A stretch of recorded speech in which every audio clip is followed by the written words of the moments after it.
NEET 2025 वाले बच्चों तैयार हो जाओ, हम स्टार्ट करने वाले हैं इनऑर्गेनिक के वन शॉट्स, जिसके अंदर सारी कंप्लीट पीवाईक्यूज हमारे पास में, पूरी कंप्लीट थ्योरी, उसके पीवाईक्यूज, किस पैटर्न के क्वेश्चंस आपके 2025 में आ सकते हैं, सब कुछ डिस्कस किया जाएगा। हम फर्स्ट चैप्टर स्टार्ट कर रहे हैं इनऑर्गेनिक का, पीरियोडिक टेबल। पीरियोडिक टेबल के लिए आपको एक चीज जो सबसे पहले अच्छे से आनी चाहिए और डायरेक्टली जिसके क्वेश्चंस आपके बैठ जाते हैं पेपर में, दैट इज इलेक्ट्रॉनिक कॉन्फ़िगरेशन। आपको सबसे अच्छे से लिखना आना चाहिए इलेक्ट्रॉनिक कॉन्फ़िगरेशन, उसमें कोई भी इफ बट आगे पीछे गलती नहीं होनी चाहिए, अदरवाइज आपके मैग्नेटिक नेचर का जो फिक्स क्वेश्चन होता है या फिर कलराइजेशन का जो क्वेश्चन होता है उसमें एरर आने के, गलती होने के चांसेस बहुत ज्यादा होते हैं। बिना टाइम पास किए हम स्टार्ट करते हैं इलेक्ट्रॉनिक कॉन्फ़िगरेशन। आप लोगों को सबको पता होगा, जिनको नहीं भी पता कोई दिक्कत नहीं। ऑवर्स प्रिंसिपल के अकॉर्डिंग लिखा जाता है इलेक्ट्रॉनिक कॉन्फ़िगरेशन, जिसके अकॉर्डिंग हमने बोला इलेक्ट्रॉन्स की फिलिंग जो होती है वो लोअर एनर्जी लेवल से हायर एनर्जी लेवल की तरफ फिल किया जाता है। इलेक्ट्रॉन्स को हम लोअर एनर्जी लेवल से हायर एनर्जी लेवल की तरफ फिल करते हैं डायगोनली। इस पैटर्न के अंदर हमने नंबर 1 यहां से स्टार्ट किया है, यहां से हम इलेक्ट्रॉन की फिलिंग स्टार्ट करते हैं। कोई भी पेपर होता है, हमें पेपर में सबसे पहले बच्चा क्या छाप लेना है, जाके हमें छाप लेना है इलेक्ट्रॉनिक कॉन्फ़िगरेशन। पीछे सबसे पहले इस चीज को छाप लेना है, ये आपका 5 से 7 क्वेश्चंस के अंदर टाइम बचाएगा। डी एंड एफ और कोऑर्डिनेशन के क्वेश्चन में स्पेशली ये पैटर्न जो होगा आपका टाइम बचाएगा। सबसे पहले अगर हम बात करें इलेक्ट्रॉनिक कॉन्फ़िगरेशन की, ये हमारे पास में हमने according to energy level, increasing energy level के बेसिस पर इलेक्ट्रॉन्स की फिल कर लिया। 1s2 2s2 2p6 3s2 3p6, यहां तक आते आते आप भूल जाते हैं, इसलिए इसको सबसे पहले लिख के रख ले। लिखने का तरीका क्या हो रहा है, नोबल गैस की टर्म में हम लिखते हैं, जैसे अगर हमारे पास में नंबर है 16, अगर हम सारे इलेक्ट्रॉन्स को फिल करते हैं तो 1s2 2s2 2p6 3s2 3p, आपके पास में यहाँ क्या हो गया 4 हो गया। टोटल क्या हो गया 6 2 2 10 11 12 और 4, हमारे पास में 16 इलेक्ट्रॉन्स फिल हो गए। लेकिन अगर इसे शॉर्ट में लिखना है तो हम यहाँ पर लिख देंगे आर्गन नहीं, नियॉन। नियॉन इससे छोटा नंबर होता है जिसका 10 होता है। 10 हमने यहाँ ब्रैकेट में लिख दिया, बाहर लिख दिया 3s2 3p4, आखिरी में हमारे पास आ रहा है ns2 np4, मतलब ये आपका क्या हो गया p ब्लॉक का एलिमेंट हो गया। साथ में हम पीरियड और ब्लॉक भी निकाल सकते हैं, इसका ग्रुप भी निकाल सकते हैं। पीरियड क्या हो गया आपका थर्ड पीरियड हो गया। एन की वैल्यू मैक्सिमम, जो प्रिंसिपल क्वांटम नंबर होता है आपका एन, जो आगे का शेल बताता है, उसकी वैल्यू मैक्सिमम जो होती है वही उसका पीरियड होता है। ये आपका पीरियड क्या हो गया यहाँ पर 3 हो गया। और जो ग्रुप है वो क्या होता है पी ब्लॉक में, दोनों में कितने इलेक्ट्रॉन है +10, मतलब 4 + 2 + 10, तो टोटल हमारे पास में 16, तो 16th ग्रुप का ही हमारे पास में एलिमेंट हो गया। जनरल इलेक्ट्रॉनिक कॉन्फ़िगरेशन को हम इस पैटर्न में लिखते हैं। बट सबसे ज्यादा दिक्कत क्या करता है, जहां पर एक्सेप्शंस आ जाते हैं, और पेपर में तो बच्चा पूछना एक्सेप्शन को, ये आपने देखा होगा अगर थोड़े मेंस के पेपर के क्वेश्चन की प्रैक्टिस भी अगर आप साथ में करते हैं तो उसके अंदर भी इस साल कॉन्फ़िगरेशन बेस्ड जनरली पेपर में सेट्स में क्वेश्चंस थे। तो हम यहाँ देखते हैं, अगर कोई रैंडम नंबर लिख रहे हैं, लाइक हमने 22 लिखना है, अगर 22 लिखना है तो ब्रैकेट के अंदर क्या आ गया हमारे पास में, ब्रैकेट के अंदर आ गया आर्गन, मतलब 18 तक आपका कंप्लीट है। आर्गन 3p6 पे खत्म होता है, आगे क्या बढ़ना है हमें 4s2 3d2 बढ़ना है। बट इसको इस तरीके से नहीं लिखा जाता, इसको आगे और पीछे करके लिखा जाता है, क्योंकि जनरल कॉन्फ़िगरेशन जो होता है वो क्या होता है, ये अगर ns2 है तो ये हमारे पास n-1d2 है। लेकिन हमें पता है डी ब्लॉक का जनरल कॉन्फ़िगरेशन क्या होता है n-1d2, लेकिन फिलिंग हमेशा ऐसे ही करेंगे। लेकिन फिलिंग ऐसे करने के बाद जिस पे अंडरलाइन करनी हो उनकी पोजीशंस को आगे पीछे कर लेना, अपने आप सेट हो जाएगा कॉन्फ़िगरेशन में जनरल कॉन्फ़िगरेशन का पैटर्न। तो ये आपका क्या हो जाएगा यहाँ पर 3d2 4s2 हो जाएगा। ये तो नॉर्मल है, ये तो नॉर्मल है, हमारे पास में आसानी से लिख पा रहे हैं कॉन्फ़िगरेशन। लेकिन अगर एक्सेप्शन आ जाए तो उसके लिए मैं यहाँ पर आपको फटाफट से ट्रिक बता देती हूँ। ट्रिक कौन सी, कितने एक्सेप्शंस है और ट्रिक क्या है हमारे पास में, अगर हम उसकी बात कर रहे हैं यहाँ पर, तो ये दो तो आपको याद रखने, इसके बारे में हम बाद में बात करेंगे। लेकिन उससे पहले ध्यान रखिएगा, कहीं पर भी D4S2 आ रहा है तो सीधा उठा के D5S1 कर देना। 3 एक्सेप्शन आपके बन जाएंगे। कहीं पर भी D9S2 आ रहा है जनरलाइज लिखते टाइम पे तो उसे D10S1 कर देना। F8 आ रहा है F ब्लॉक के अंदर तो उसे F7 करके D1 कर देना। 2 एक्सेप्शन आपके ये 10 हमारे पास में यहाँ पर होता है फुलफिल्ड होने के लिए, 5 होता है हाफ फिल्ड होने के लिए और 7 होता है हाफ फिल्ड होने के लिए। तो ये टोटल आपके कितने एक्सेप्शंस हो गए बच्चा? 8 एक्सेप्शंस जो कि निकल के आते हैं वो हमारे पास में यहाँ पर कंप्लीट हो गए। जैसे अगर मैं बात करती हूँ कॉपर की, कॉपर का नंबर होता है 29। अगर हम इसे लिखेंगे तो आर्गन 3D9 4S2 लिखेंगे। ये हमारे पास में एक्सपेक्टेड होता है कि हमें ऐसा लिखना होता है, बट ये ऐसा नहीं होता। ये फुलफिल्ड होने के लिए एक इलेक्ट्रॉन ट्रांसफर कर लेता है। ये इसका जो कॉन्फ़िगरेशन निकल के आएगा वो क्या होगा? Argon 3D10 4S1। मैडम ऐसे तो हम भूल जाएंगे, इसीलिए बच्चा ट्रिक बताया है यहाँ पर कि अगर D4 आ रहा है तो 5 कर देना, 9 आ रहा है तो 10 कर देना और 8 आ रहा है तो 7। तो टोटल आपके 8 एक्सेप्शंस हो गए जिसके रीजन भी है हमारे पास। ऐसा नहीं है कि इनके रीजन नहीं है, इनके रीजन है हमारे पास में। तो ये विथ कॉन्सेप्ट याद रखने हैं। बट एक सीरीज है मक्कार सीरीज आपकी 4D सीरीज जिसे कहते हैं पीरियड 5 के एलिमेंट, जिसमें बिन हाथ पैर के काम हो रहे 4D सीरीज जो होती है आपकी।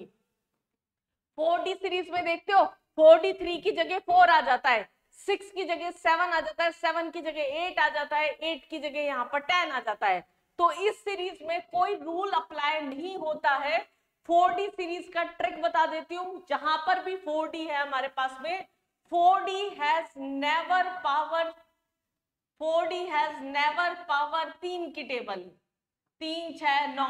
4D के ऊपर कभी भी 3 6 और 9 ये नहीं आएंगे यहाँ पर। अगर हम कहीं पर भी 3 देख रहे हैं तो उसे 4 कर दें।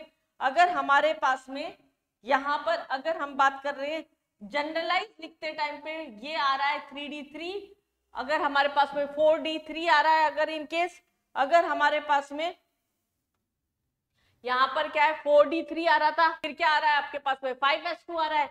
अगर हमारे पास में यहाँ पर 5S2 आ रहा है साथ में तो हम इसको क्या करें 4D4 5S1 कर दो। ये अकेला केस है जहां D के सर पे 4 लिखा हुआ होता है, लेकिन वो भी 3 की जगह 4 आ रहा है, 4 की जगह 5 ही आता है। फिर 4D5 तो होता ही है, 4D6 अगर 5S2 है तो उसे 4D7 5S1 कर देना। अगर 4D7 है 5S2 तो इसे क्या कर देते हैं 4D8 5S1 कर देंगे। और जहां पर 4D8 5S1 आ रहा था 5S2 आ रहा था इसे सीधा 4D10 कर देना। ये आपके D सीरीज के 4D सीरीज के सारे एक्सेप्शन हो गए। इसके अलावा आपका प्लेटिनम आता है, ये बहुत रिपीटेड है हमारे पास में 79 नंबर जो होता है। यहाँ इस केस के अंदर 5D9 आता है, D के सर पे 9 जो क्यों आ रहा है वो केवल इस केस के अंदर आ रहा है। ऐसे ही सीजियम यहाँ पर 58 नंबर जिसमें 4D2 6S2 आना चाहिए, उसमें 4F1 5D1 6S2 होता है।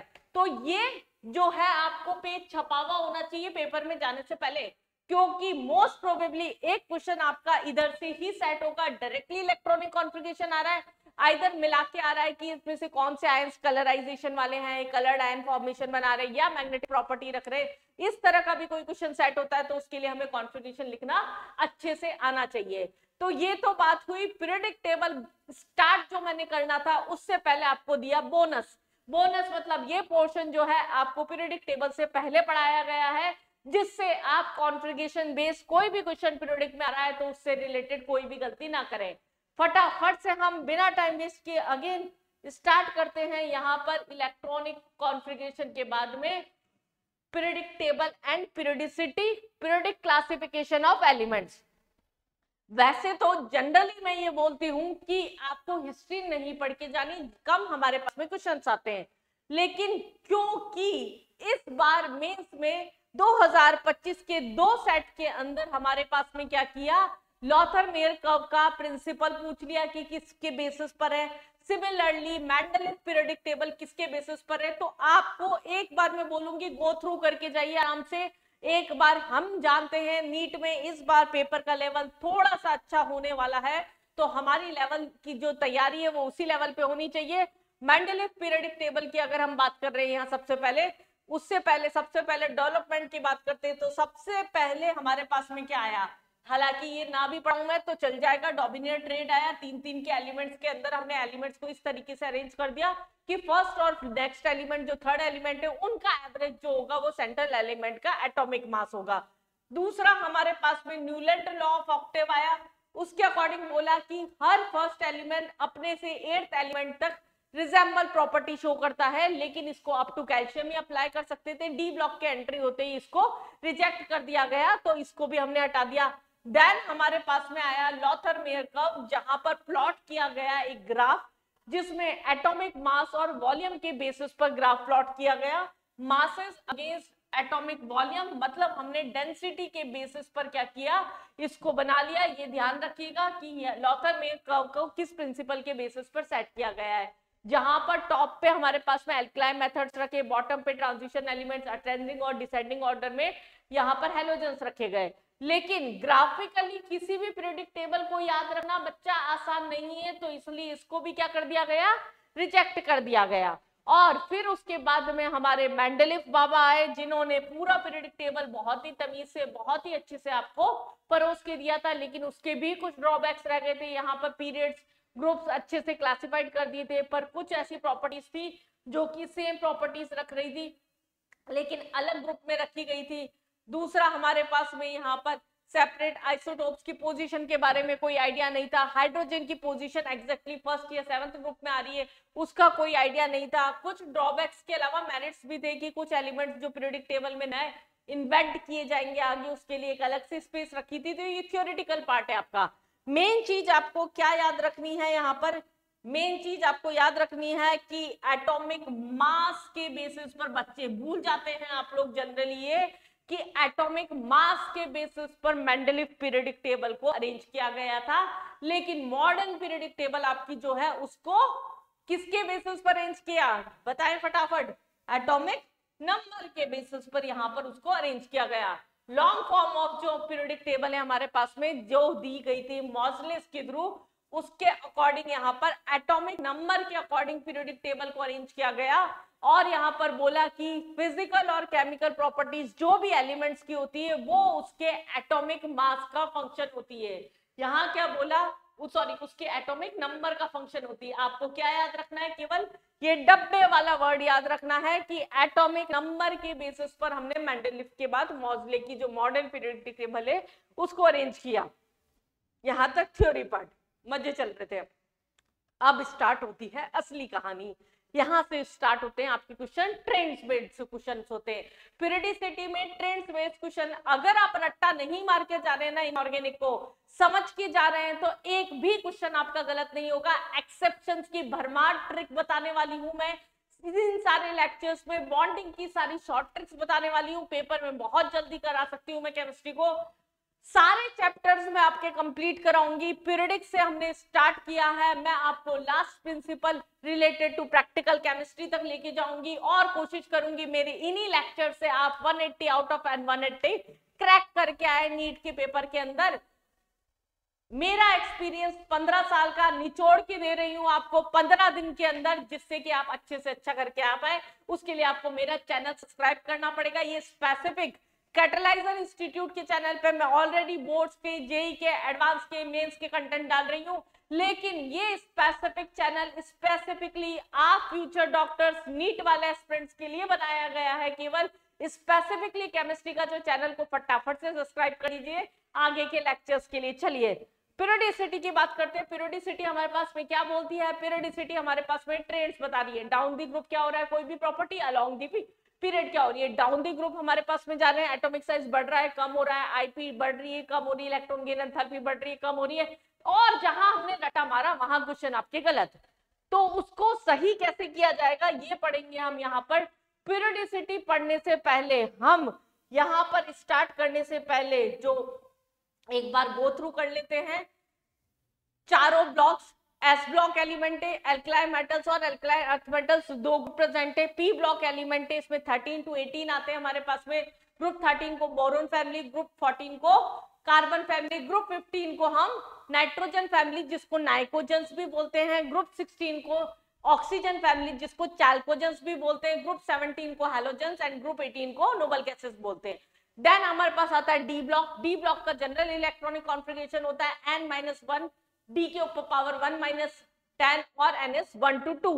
इनको हम ट्रांजिशन एलिमेंट बोलते हैं। 3 एलिमेंट ऐसे कौन से हैं जो ट्रांजिशन एलिमेंट नहीं है बट डी ब्लॉक के एलिमेंट है, that are zinc, cadmium and mercury. इनका फुलफिल्ड कॉन्फ़िगरेशन होता है जिसकी वजह से इनको ट्रांजिशन एलिमेंट नहीं बोलते। ये हमारे पास में थ्योरी के बारे में बात हो रही है। एफ ब्लॉक एलिमेंट्स का general configuration n-2 f1 to 14 n-1 d0 to 1 ns 1 to 2। Lanthanoid और एक्टिनॉइड दो सीरीज यहाँ प्रेजेंट है। एक्टिनॉइड में यूरेनियम के बाद में जितने भी एलिमेंट्स हैं that are known as transuranic elements. ये हमारे पास में ऑल अबाउट हुआ ओवरव्यू ऑफ पीरियोडिक टेबल। अब हम पीरियोडिसिटी की ट्रेंड्स की बात कर रहे थे कि down the group along the period क्या हो रहा है। उसके लिए आपको दो वर्ड्स यहाँ पर अच्छे से क्लियर होने चाहिए, दैट इज सबसे पहले इफेक्टिव न्यूक्लियर चार्ज और दूसरा वर्ड जो हम लेके चल रहे हैं शील्डिंग इफेक्ट। समझिएगा, इफेक्टिव न्यूक्लियर चार्ज एक वर्ड मैंने आपको ये बोला, दूसरा वर्ड बोला मैंने आपको शील्डिंग इफेक्ट। ये दो वर्ड्स हमारे पास में यहाँ पर बोले। इफेक्टिव न्यूक्लियर चार्ज क्या होता है? आउटर मोस्ट शेल में जो भी इलेक्ट्रॉन प्रेजेंट है उसका न्यूक्लियस की तरफ अट्रैक्शन या total charge developed by outermost shell electron towards nucleus. अगर हम बात कर रहे हैं ये मतलब सीधी अगर मैं कॉन्सेप्ट वाइज बात करूं, जैसे इफेक्टिव न्यूक्लियर चार्ज है आपको ये चीज नजर आनी चाहिए कि श्रिंक हो रहा है, इसकी वजह से साइज क्या होगा? छोटा होगा। बस ये ध्यान रखना, effective nuclear charge leads to decrease in size of an atom. और शील्डिंग इफेक्ट क्या होता है? जब अंदर वाले शेल में इलेक्ट्रॉन बढ़ जाए बाहर के कंपेयर में, लाइक 3d5 4s2, तो ये बाहर की तरफ रिपल्सिव फोर्स लगाना शुरू कर देते हैं। जब ये बाहर की तरफ रिपल्सिव फोर्स लगा रहे हैं तो उसको हमने क्या बोल दिया यहाँ पर? शील्डिंग इफेक्ट बोल दिया। इसकी वजह से साइज क्या होगा? दिख रहा होगा, साइज क्या होगा? इंक्रीज होगा। तो इसकी वजह से यहाँ पर साइज क्या होगा? डिक्रीज होगा। मतलब आपको पेपर में जैसे इफेक्टिव न्यूक्लियर चार्ज वर्ड दिखे तो आपको ये नजर आना चाहिए कि इफेक्टिव न्यूक्लियर चार्ज मतलब size decrease, shielding effect repulsive force मतलब साइज इंक्रीज। ये दो एक मेजर कॉन्सेप्ट है जो कि आपके हर प्रॉपर्टी के अंदर आगे लगने वाले हैं। अगर हम बात करते हैं सबसे पहले यहाँ पर एटॉमिक साइज की, इफेक्टिव न्यूक्लियर चार्ज और इसकी डेफिनेशन आपकी यहाँ पर दे रखी है मैंने। इफेक्टिव न्यूक्लियर चार्ज जो होता है वो होता है Z माइनस सिग्मा, मतलब Z जो होता है वो क्या है? एक्चुअल हमारे पास में न्यूक्लियर चार्ज एटॉमिक नंबर जो भी होता है, और शील्डिंग या स्क्रीनिंग इफेक्ट जो होता है ये फॉर्मूला है, जस्ट आपको ये फॉर्मूला याद रख लेना है। स्लैटर्स रूल में हम इसको यूज करते हैं। एटॉमिक रेडियस, अब फर्स्ट प्रॉपर्टी की बात करते हैं एटॉमिक रेडियस। एटॉमिक रेडियस क्या होता है? न्यूक्लियस से आउटर मोस्ट शेल के बीच का डिस्टेंस। अगर हम बात कर रहे हैं एटॉमिक रेडियस क्या है, अगर हम बात कर रहे हैं ये न्यूक्लियस से आउटर मोस्ट शेल के बीच का distance, this is atomic radius. अगर हम कोवेलेंट रेडियस की बात कर रहे हैं तो क्या हो जाएगा आपका?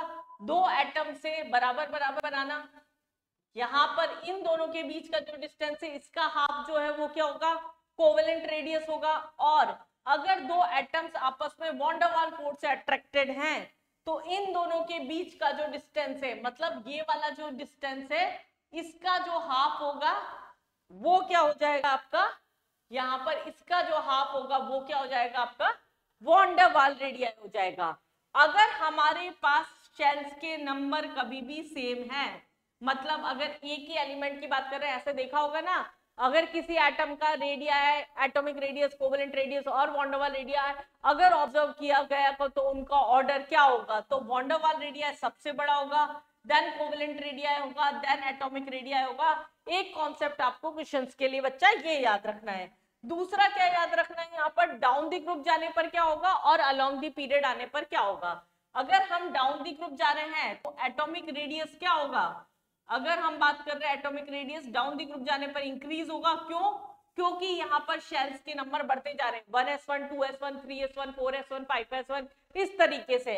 अगर हम अलोंग द पीरियड जा रहे हैं तो एटॉमिक रेडियस जो होगा वो क्या होगा? यहाँ पर डिक्रीज होगा। क्यों? क्योंकि इफेक्टिव न्यूक्लियर चार्ज बढ़ता जाता है। यहाँ पर क्या है? 2p1 2p2 2p3 एक ही शेल में इलेक्ट्रॉन बढ़ते जा रहे हैं, अट्रैक्शन बढ़ता जा रहा है तो साइज जो होगा वो अपने आप डिक्रीज होता जाएगा। बट अगर हम बात करते हैं ग्रुप 17 से 18 में आने पर, इधर की तरफ जाने पर 18 का सेम पीरियड के अंदर साइज होता है वो बड़ा हो जाता है। किसी को रीजन याद है? बिना मेरे से आगे पढ़े फटाफट से सोच के कमेंट सेक्शन में बताना और फिर आगे बढ़ना। मैं देखना चाहती हूँ ये कितने जने जानते हैं इस पर्टिकुलर टाइम पर भी। यहाँ पर ये क्या हो गया, वॉन डर वाल रेडियाई होता है और यहाँ तक कोवेलेंट रेडियाई होता है, तो उसकी वजह से यहाँ पर क्या होता है, ये ट्रेंड फॉलो होता है। इन सबको मिला जुला के हमें एटॉमिक रेडियाई के क्वेश्चन कर देने केवल। फॉर एग्जाम्पल अगर हम बात कर रहे हैं यहाँ पर हमारे पास में नाइट्रोजन, फॉस्फोरस, ऑक्सीजन और कुछ भी ले लो कार्बन, इसके अंदर हमें ऑर्डर बताना है रेडियाई का। सबसे पहले कॉन्फ़िगरेशन लिख लीजिए 2p2, इसका हो गया 3p3, इसका हो गया 2p4 और इसका हो गया 2p2। या तो पीरियडिक टेबल में रट्टा मार के लिखेंगे तो उससे क्वेश्चन गलत होने के चांस है, पर अगर हम इस तरीके से करेंगे क्वेश्चन कभी गलत नहीं होगा। 3p3 है, शेल ज्यादा है, साइज बड़ा हो गया। इन तीनों में इफेक्टिव न्यूक्लियर चार्ज देख लो तो कार्बन में सबसे कम है, उसके बाद में यहाँ पर सॉरी 2p3 था नाइट्रोजन, तो ये क्या हो गया, नाइट्रोजन हो गया, फिर ऑक्सीजन हो गया। ये हमारे पास में इसका आंसर निकल के आ गया। तो ये हमारे पास में एटॉमिक रेडियस। जिन बच्चों को डेफिनेशन नहीं आती, एक बार पढ़ के जाना चाहते हैं, वो एक बार पढ़ सकते हैं यहाँ से। कोवेलेंट रेडियल डिस्टेंस जो होता है दो सेंटर्स के बीच में कोवेलेंटली बॉन्डेड, उनका हाफ। अगर हम मेटेलिक रेडियाई की बात कर रहे हैं, वॉन डर वाल रेडियाई की बात कर रहे हैं, सबकी डेफिनेशंस मैंने यहाँ पर आपको लिख के दे रखी है। अब ये तो हमारे पास ट्रेंड्स और क्वेश्चन वाली बात हो गई, लेकिन क्वेश्चन यहां से भी नहीं आता। इस साल जो मैं बोलूं नीट 2025 के अंदर एक बहुत ज्यादा आने की चांस जो क्वेश्चन है आपके, that is iso electronic species. पहला क्वेश्चन जो मैं आपको एक्सपेक्टेड क्वेश्चन दे रही हूं नीट 2025 के लिए है एटॉमिक रेडियाई से आएगा question, that is iso electronic species. Iso electronic species क्या होती है एक बार फटाफट से समझ लेते हैं। Iso electronic species, iso electronic species होती है आपकी जिनका नंबर ऑफ इलेक्ट्रॉन्स जो होते हैं वो क्या होते हैं आपके, सेम होते हैं। Species having same number of electrons, species having same number of electrons. Either cation हो सकता है, एनायन हो सकता है, सेम नंबर ऑफ इलेक्ट्रॉन्स, कुछ भी हो सकता है। कैटायन भी हो सकता है आपका, एनायन भी हो सकता है, और यहाँ पर न्यूट्रल एटम भी हो सकता है। फॉर एग्जाम्पल Na प्लस है, O2 माइनस है, नियॉन है। अगर हमारे पास F माइनस है, Mg+2 है। बहुत ही कॉमन क्वेश्चन है हमारे पास में, ये सब क्या है, आइसो इलेक्ट्रॉनिक है। ऑक्सीजन 11, इसका नंबर कितना होता है 11, सोडियम का 1 माइनस कर दो 10 आ रहा है। ऑक्सीजन का कितना होता है 8 प्लस 2 कर दो 10 आ रहा है। नियॉन तो बेचारा होता ही 10 है। फ्लोरीन नेगेटिव 1 है तो 1 कर दो तो 10 आ रहा है। मैग्नीशियम होता है आपका 12, माइनस 2 कर दो तो 10। तो यहाँ आके आपके सारे कॉन्सेप्ट फेल हो जाते हैं। शेल नहीं देखना, इफेक्टिव न्यूक्लियर चार्ज नहीं देखना, वॉन डर वाल रेडियाई नहीं देखना। इन कंडीशन में हमें क्या देखना है, केवल एनायन और कैटायन का कंडीशन। कोई भी एनायन जो होगा उसका साइज अपने पेरेंट एटम के कंपेयर में हमेशा बड़ा होता है, और कोई भी कैटायन जो होता है उसका साइज अपने पेरेंट एटम के कंपेयर में हमेशा छोटा होता है। ये हमारे पास में एक ट्रेंड है। इसका मतलब हम सीधा सीधा आइसो इलेक्ट्रॉनिक स्पीशीज के लिए क्या बात कर सकते हैं, यहाँ पर क्वेश्चंस को इजी करने के लिए एक ट्रिक बता रही हूँ, मोर नेगेटिव मोर रेडियाई। अगर आइसो इलेक्ट्रॉनिक है तो जितना ज्यादा नेगेटिव उतना ज्यादा रेडियाई, जितना ज्यादा पॉजिटिव कैटायन पार्ट जितना ज्यादा उतना ही ज्यादा लेस रेडियाई। इससे आपके क्वेश्चंस बहुत ही आसानी से हो जाएंगे। फॉर एग्जांपल इसी को हमें ऑर्डर में अरेंज करना है आइसो इलेक्ट्रॉनिक के, तो ये हमारे पास में O2 माइनस जो होगा सबसे ज्यादा, F minus, then Ne, then Na plus और देन Mg+2।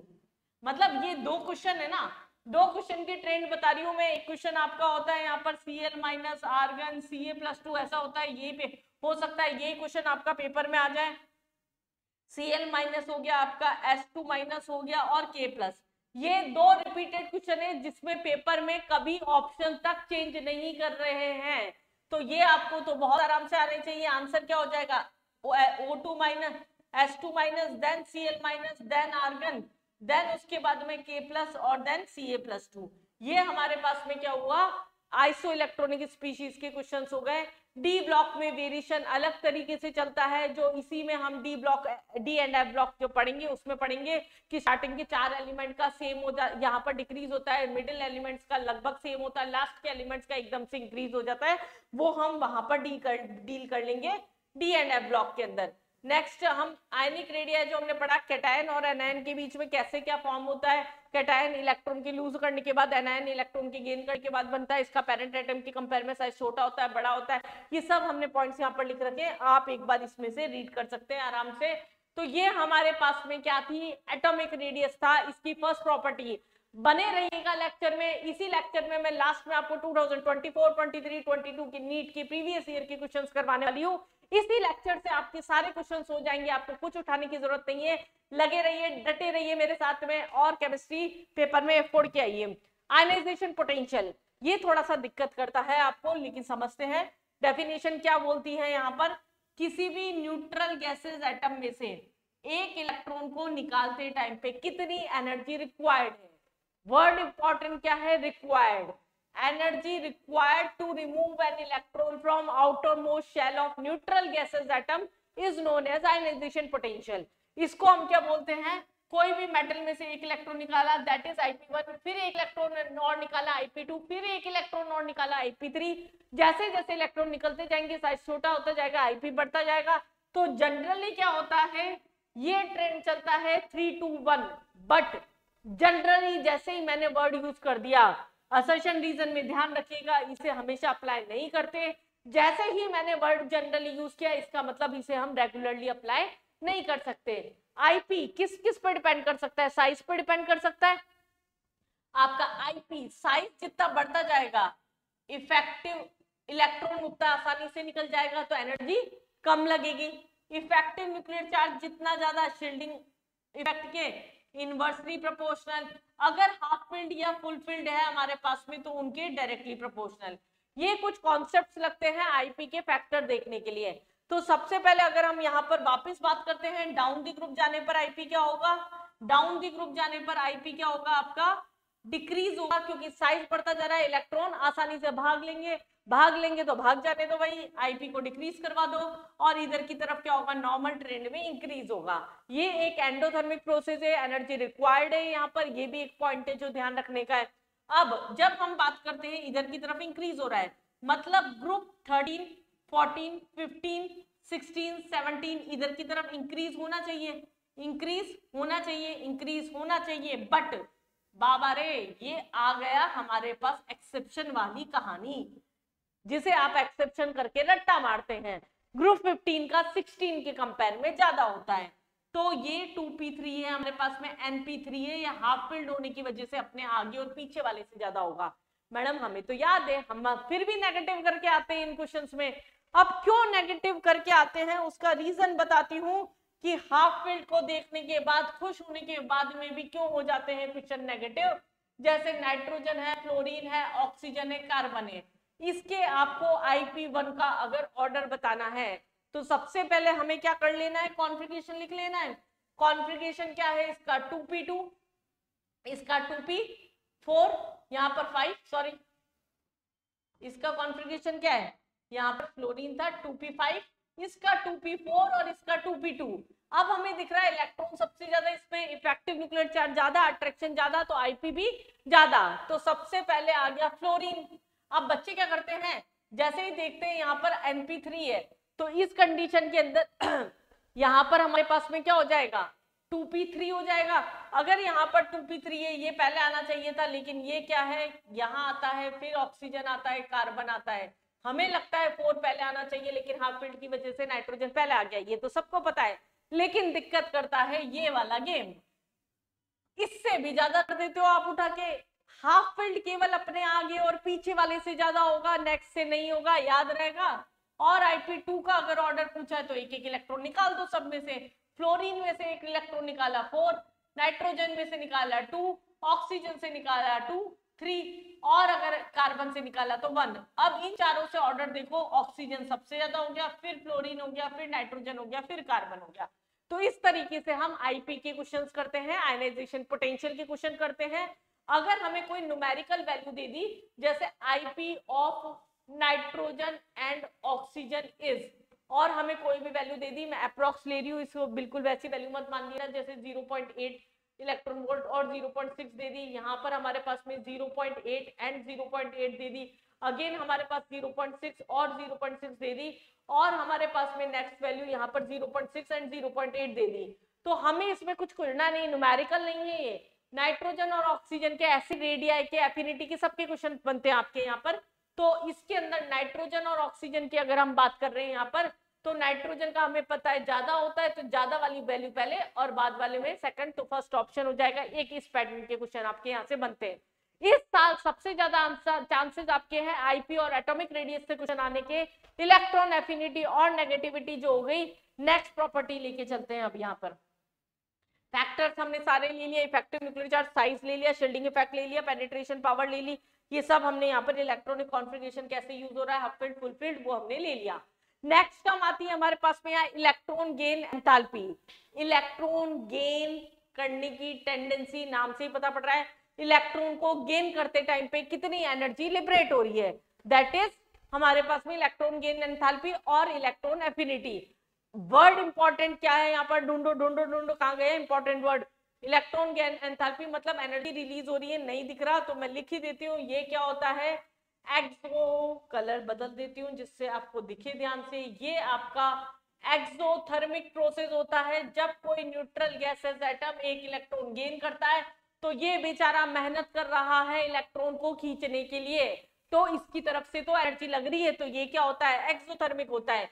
लेकिन जब ये पेट भर चुका है अपना और फिर दूसरा इलेक्ट्रॉन और डाला जा रहा है, नहीं चाहिए भैया मैं फुल हूं, बैठा हूं लेके, तो नेगेटिव, जब नेगेटिव के पास आता है इलेक्ट्रॉन, इलेक्ट्रॉन का रिपल्शन होता है, तो हम सिस्टम को एनर्जी देंगे इलेक्ट्रॉन को डालने के लिए, और ये प्रोसेस क्या हो जाएगा, एंडोथर्मिक हो जाएगा। इंपॉर्टेंट कॉन्सेप्ट है यहाँ से, इलेक्ट्रॉन एफिनिटी से ज्यादा क्वेश्चन इस पोर्शन से आता है कि फर्स्ट ये जो होती है वो आपकी एक्सो होती है और सेकंड जो होती है वो एंडो होती है, वाई। इस तरह का हमारे पास में यहाँ पर क्वेश्चन सेट हो जाता है इलेक्ट्रॉन इलेक्ट्रॉन रिपल्शन के कारण। अब मोर नेगेटिव होती जाएगी, जितना ज्यादा एफिनिटी वैल्यू ज्यादा, उतनी ही ज्यादा उसकी वैल्यू मोर नेगेटिव होती है, ये हमें ध्यान रखना होगा। अब डाउन द ग्रुप और अलोंग द पीरियड जाने पर क्या होता है, electron affinity down the group जाने पर डिक्रीज होगी और इधर की तरफ आने पर इंक्रीज होगी। बढ़िया, अच्छी बात है, ये तो बहुत इजी सी बात हो गई मैडम, लेकिन फिर भी इसके क्वेश्चन गलत होते हैं। गलतियां मुझे सब पता है कि बच्चों की कहाँ किस पॉइंट पे होती है। बोरोन एल्युमिनियम, एक्सेप्शन क्या है, पहले तो हम एक्सेप्शन की बात कर लेते हैं। यहाँ एक्सेप्शन यहाँ पर क्या है कि ग्रुप 2 और 3 में जब जा रहे हैं सेम पीरियड में, मतलब डाउन दी ग्रुप अगर हम जा रहे हैं तो सेम पीरियड अगर हमारे पास में है, तो सॉरी सेम ग्रुप अगर है, अगर हमारे पास में ये पीरियड हुआ और ये क्या हुआ, आपका ग्रुप हुआ, सेम ग्रुप में अगर हम पीरियड में सेकंड से थर्ड में जा रहे हैं, नीचे की तरफ जाने पर क्या होना चाहिए, डिक्रीज होना चाहिए, मतलब थर्ड का सेकंड से ज्यादा होना चाहिए, ये सेकंड का थर्ड से ज्यादा होना चाहिए, लेकिन यहाँ क्या हो जाता है, थर्ड का सेकंड से ज्यादा हो जाता है, क्योंकि इलेक्ट्रॉन डेंसिटी पीरियड 2 में ऑलरेडी ज्यादा होती है। सबको पता होगा क्लोरीन की इलेक्ट्रॉन एफिनिटी सबसे मैक्सिमम होती है, सल्फर की ऑक्सीजन से ज्यादा हो जाएगी, फास्फोरस की नाइट्रोजन से ज्यादा हो जाएगी। अब इसको कैसे याद रखा जाए, ये तो हम पेपर में गलत कर देते हैं। बाल गंगा कहे Sita, nitrogen, phosphorus, oxygen, fluorine और क्लोरीन, ये हमारे पास में ट्रिक बता रही हूँ इसका। पिछले साल तो पेपर में डायरेक्ट इस ट्रिक से ही क्वेश्चन था, ये हमारे पास में उल्टा एन बना दो, उड़ा के सारा आंसर निकल जाएगा, और हाफ फील्ड वाले इसमें पीछे कूदा दो, पीछे क्योंकि उनका पेट भरा हुआ है, वो ऑलरेडी स्टेबल है, लेना नहीं चाहते, तो हमें कम एनर्जी यहाँ पर लगेगी। तो फर्स्ट से हमारे पास स्टार्ट करते हैं, chlorine, then fluorine, then sulphur, then oxygen, then silicon, then carbon, then aluminium, then boron, उसके बाद में फास्फोरस और नाइट्रोजन। ये हमारे पास में यहाँ पर इस तरीके के क्वेश्चन होंगे, या फिर इस तरह के क्वेश्चन भी आ जाते हैं यहाँ, in which process energy is released, तो हमें EA1 ढूंढना है, in which energy is absorb, तो या तो EA2 ढूंढो या IP वाला ऑप्शन ढूंढो, इस तरह के क्वेश्चन भी आपके यहाँ से आ जाते हैं। नेक्स्ट आती है हमारे पास में यहाँ पर, इसके अलावा इलेक्ट्रोनेगेटिविटी, ये सारे फैक्टर्स हो गए, एटॉमिक साइज के inversely proportional, affinity effective nuclear charge के डायरेक्टली प्रोपोर्शनल, शील्डिंग इफेक्ट के इनवर्सली प्रोपोर्शनल, और हाफ फील्ड अगर हमारे पास में आ रहा है तो उसकी एफिनिटी अपने आप कंपैटिबली क्या हो जाएगी, कम हो जाएगी। सब कुछ लिखा हुआ है यहाँ पर, कुछ भी आपको नोट्स कहीं से और से पढ़ने की जरूरत बिल्कुल भी नहीं है। नेक्स्ट बात करते हैं इलेक्ट्रोनेगेटिविटी की। इलेक्ट्रोनेगेटिविटी की होगी एफिनिटी, तो क्या थी, खुद की पावर थी इलेक्ट्रॉन को खींचने की। और नेगेटिविटी क्या है, किसी भी कोवेलेंट बॉन्ड में से शेयर पेयर इलेक्ट्रॉन को अपनी तरफ खींचने की टेंडेंसी। मतलब ये रेस्पेक्टिव वैल्यू हो गई, इसका खुद का कुछ भी नहीं है। हो सकता है कि बी ए से इलेक्ट्रॉन खींच ले, लेकिन जब सी के साथ में कोवेलेंटली बॉन्डेड हो तो उससे ना ले पाए, या सी से भी ले ले।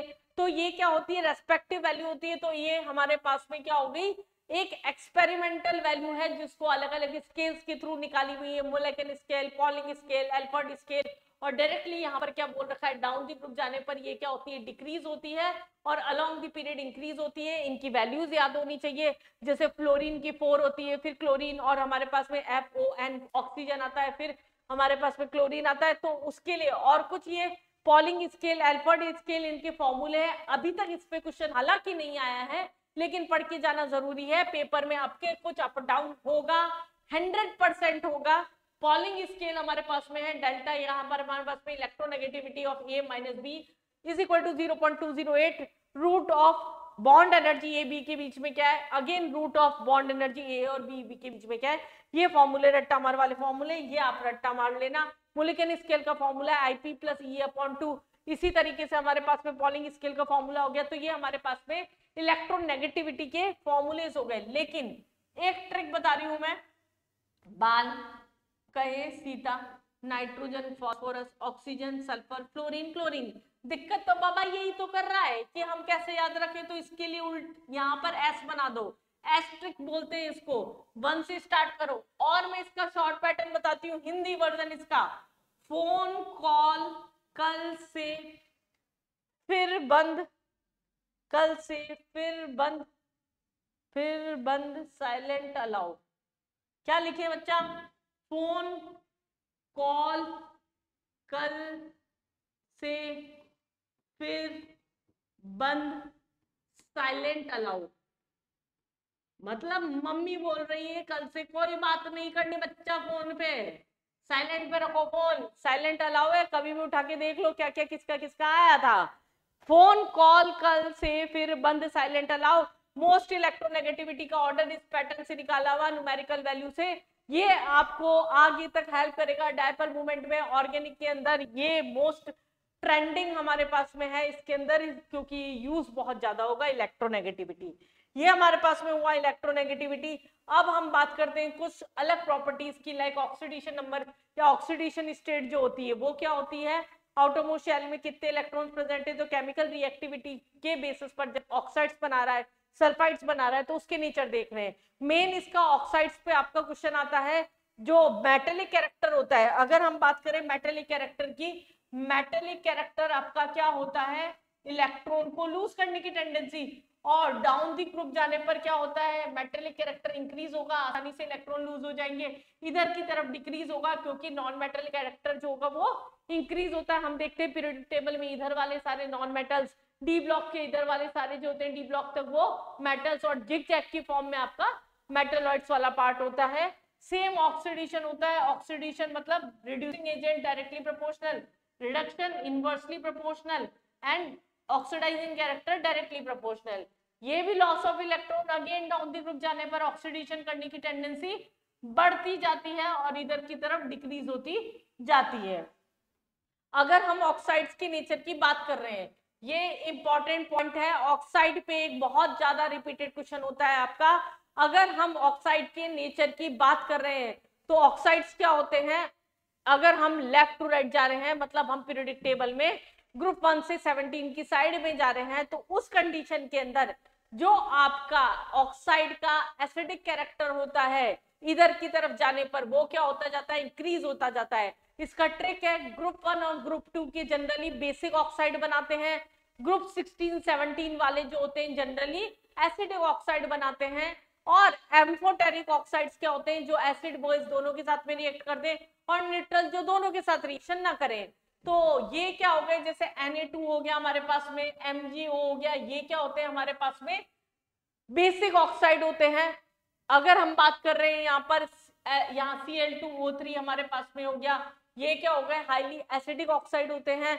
तो इस कंडीशन के अंदर हमारे पास में एम्फोटेरिक के कैसे याद रखें, तो इसका एक ट्रिक है, ये हमारे पास में एम्फोटेरिक ऑक्साइड से ZnOAl2O3 Sb2O3 AsO3 V2O5, अब इनको कैसे याद रखें, हमने ये तो याद रख लिया कि MgO वगैरह ये सब क्या हो गए, बेसिक हो गए, इधर वाले जो हो गए वो एसिडिक हो गए, तो ये तो हम आसानी से याद रख सकते हैं। ये ट्रेंड्स मैंने आपको सारे लिख रखे हैं, electronegativity, atomic radius, electron gain enthalpy, metallic character, यहाँ पर आयनाइजेशन पोटेंशियल, ये सब हमने यहाँ पर लिख रखे हैं। यहाँ पर इसका ट्रिक होता है जनाबे अली, यहाँ पर Zn हो गया, जनाबे अली, जनाबे अली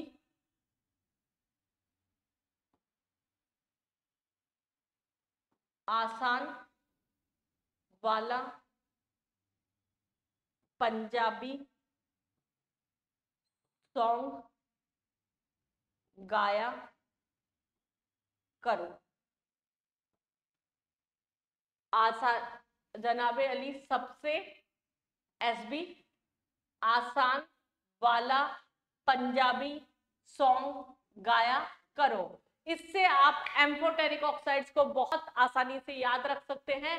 और फिर आता है न्यूट्रल ऑक्साइड, जो कि हमारे पास में दोनों ही नहीं करते, N2 हो गया, जैसे ये कुछ एग्जांपल है जो आप सीधे याद रखना, वैसे भी कोऑर्डिनेशन में आपके बहुत यूज हो गए, तो आपको ये याद हो गए होंगे, नाइट्रिक ऑक्साइड हो गया, कार्बन मोनोऑक्साइड हो गए, आपके न्यूट्रल ऑक्साइड हो गए।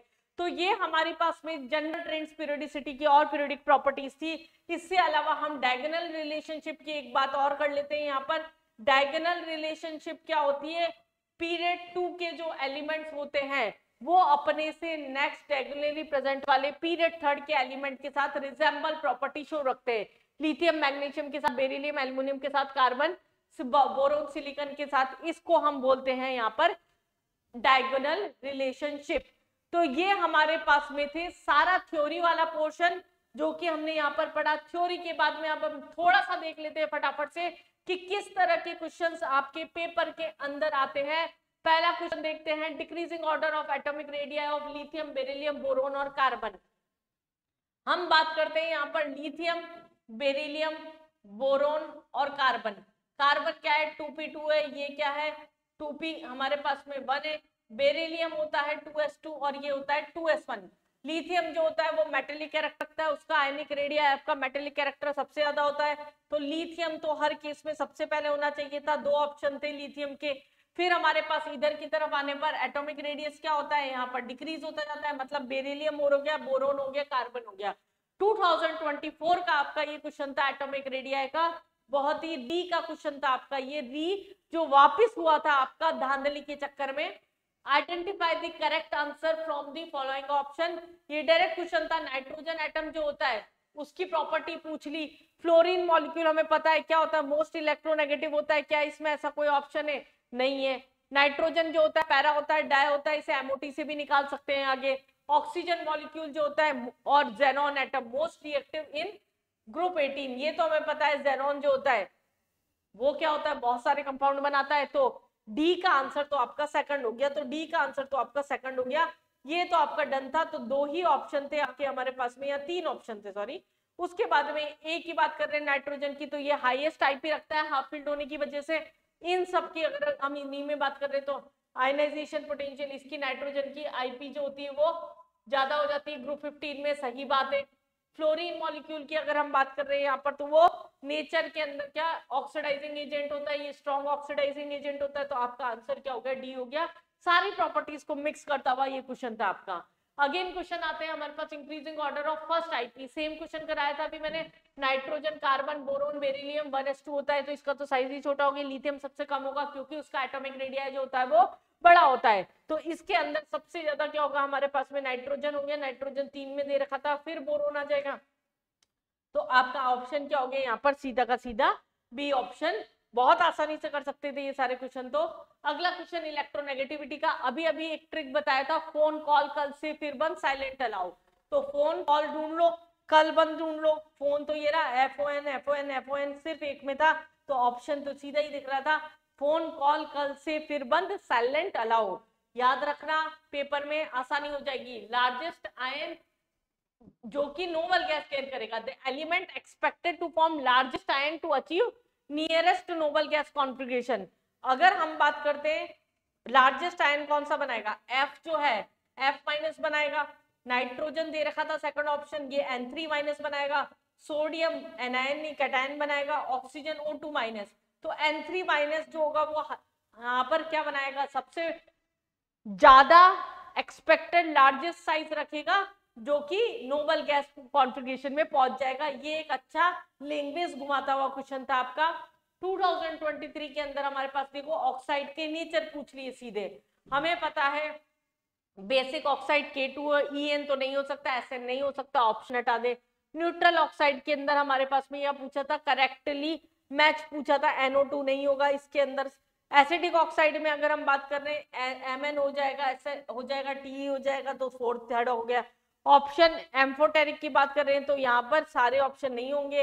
अभी अभी हमने ट्रिक देखा था जनाब अली सॉन्ग वाला, जो ट्रिक देखा था वो हमारे पास में यहाँ अप्लाई कर सकते हैं। Correct sequence containing neutral acidic basic, वापस वही क्वेश्चन आ गया आपका। न्यूट्रल एसिडिक हमें पता है कार्बन मोनोऑक्साइड, कौन कौन से बोले, न्यूट्रल भी हो, एसिडिक भी हो, बेसिक भी हो और एम्फोटेरिक भी हो। ये सबसे पहले न्यूट्रल ढूंढना है, ये रहा न्यूट्रल, ये रहा न्यूट्रल, ये रहा न्यूट्रल।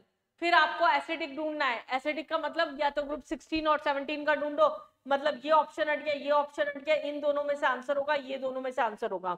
फिर आपके पास में अगला बोला यहाँ पर एम्फोटेरिक, वो तो जनाबे अली ये Zn दिख ही रहा है आपको, नहीं यहाँ पर पहले क्या बेसिक पूछा है, सॉरी, तो बेसिक पूछा है, कैल्शियम हो गया और लास्ट में Zn हो गया, तो डी आपका आंसर हो गया। तो इस तरीके से आप ऑक्साइड्स के क्वेश्चन बहुत आसानी से याद रख सकते हैं। चैनल को सब्सक्राइब जरूर करिएगा। नेक्स्ट टॉपिक जो होगा वो आपका केमिकल बॉन्डिंग होगा।